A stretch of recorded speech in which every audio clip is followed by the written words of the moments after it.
Welcome to this explainer. Today, we're going to explore a really fascinating and, frankly, completely counterintuitive reality about the frontier of artificial intelligence.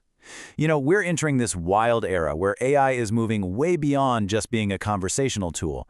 We're talking about autonomous agents that can actually write code, execute complex tasks, and run entire processes for us.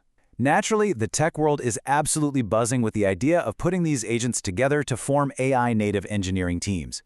But as we're about to see, giving an AI a teammate doesn't exactly work the way we expect it to. So let's start with a really fundamental question. Are two AI agents better than one?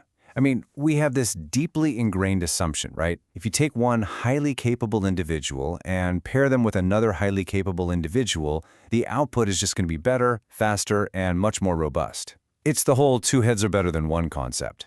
We naturally assume that stacking top-tier AI agents into a parallel workflow will give us these massive productivity boosts. But recent empirical research, specifically coming out of Stanford and SAP, well, it drops an absolute truth bomb on that assumption. And here is that truth bomb. A negative 50% drop. Seriously, researchers have identified this bizarre phenomenon that they're calling the curse of coordination. It turns out, when you take top-tier models and put them in a collaborative setting to work together on the exact same workload, their success rate completely collapses. They literally see a massive performance drop of around 50% compared to just letting a single agent do the entire job all by itself. So adding a second agent doesn't just fail to improve things, it actively makes the output worse. To figure out exactly what's going on here, we've structured this explainer into three parts. First, diagnosing the curse. Second, the psychology of failure. And third, engineering a cure. All right, let's dive into part one, diagnosing the curse and looking at the actual data behind this deficit. Think about human synergy for a second. In our organizations, when you add teammates, you generally improve productivity. People build on each other's strengths, they share context, and they achieve real synergy, meaning the team performs better than the single smartest person in the room. But when we look at AI, we actually see negative synergy. Instead of leveraging diverse expertise, AI teamwork actively dilutes that expertise. Multi-agent AI teams consistently fail to even match the output of their best individual member. And the hard data backing this up is pretty eye-opening. It comes from CooperBench, which is a benchmark designed specifically to measure collaborative coding. Now, when heavy-hitter models like GPT-5 and Claude 4.5 worked solo, meaning just one agent did all the overlapping features on a task, they achieved a really solid 75% success rate. But when that exact same workload was split between two agents working in parallel, the success rate plummeted to just 25%. That is a staggering coordination deficit. Which brings us to part two, the psychology of failure, and why exactly these AI teams are breaking down.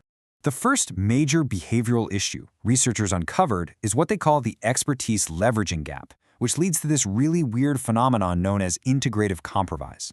So picture these collaborative maze-solving experiments adapted for AI. When one agent clearly knows the correct path through the maze, you'd think the other agents would just follow it, right? Nope, they don't defer to the expert. Instead, they seek consensus. They negotiate this middle ground position, basically treating expert knowledge as just another data point to be averaged out. They prioritize compromise over competence, literally walking right into walls instead of just following the agent that actually knows the way. But the breakdown actually goes way deeper than just wanting to hold hands and find a consensus. The researchers behind CooperBench broke down these multi-agent coding failures into three very distinct capability gaps.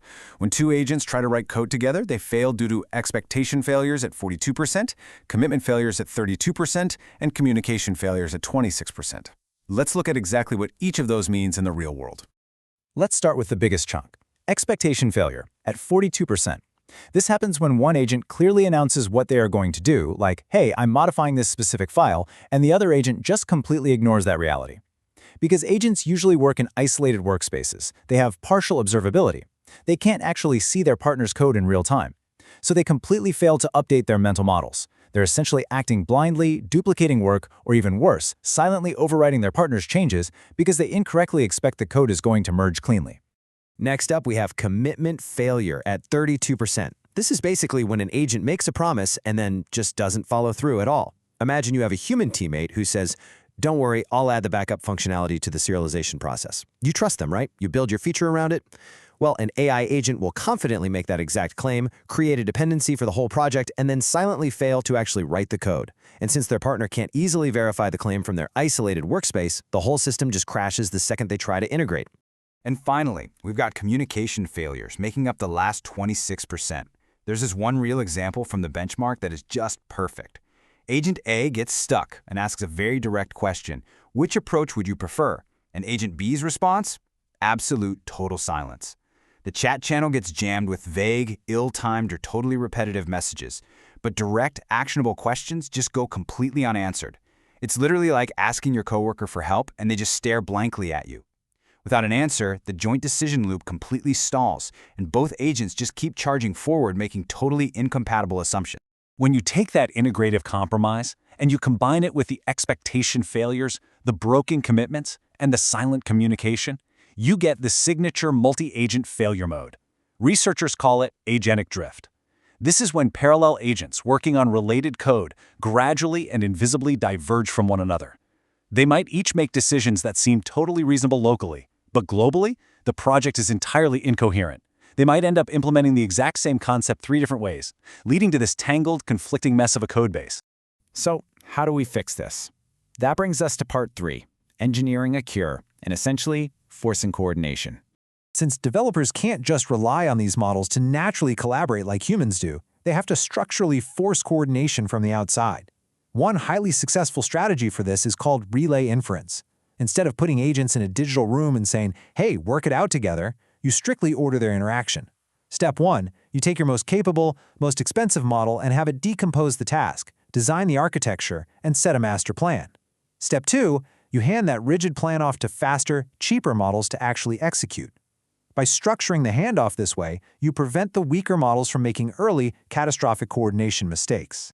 Taking that concept even further, developers are replacing chaotic open chat rooms with really elaborate, strict hierarchical architectures. There's a famous example in the research of a system called Gastown. It runs dozens of agents, but assigns them very specific, strict roles. The mayor agent acts as the chief task dispatcher. The crew are these long-lived agents that handle design and code review. And then you have the polecats. These are ephemeral workers spawned to do just one highly specific task, and then they terminate. By enforcing this kind of rigid taxonomy, the system dictates exactly who talks to whom and exactly how they do it. Let's rapidly hit on a few other proven interventions that are actually working out there today.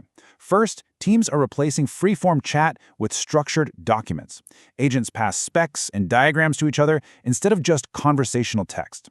Second, file reservation leases. This is where agents literally lock a file before editing it, so no one else can silently overwrite their work in the background. And third, writer/reviewer loops. This is where one agent writes and another critiques, and they run in a strict cycle until the reviewer finally approves. Every single one of these strategies replaces free-form trust with rigid, verifiable constraints. And this brings us to a massive, fundamental takeaway from the research, which is being echoed by AI pioneers everywhere. Social intelligence cannot be patched on, it must be designed in from the start. Right now, our models are trained to be helpful, harmless individual assistants. They are absolutely not trained on the pragmatics of human teamwork, things like verifying commitments, maintaining a shared mental state, or knowing when to just step back and defer to an expert instead of compromising.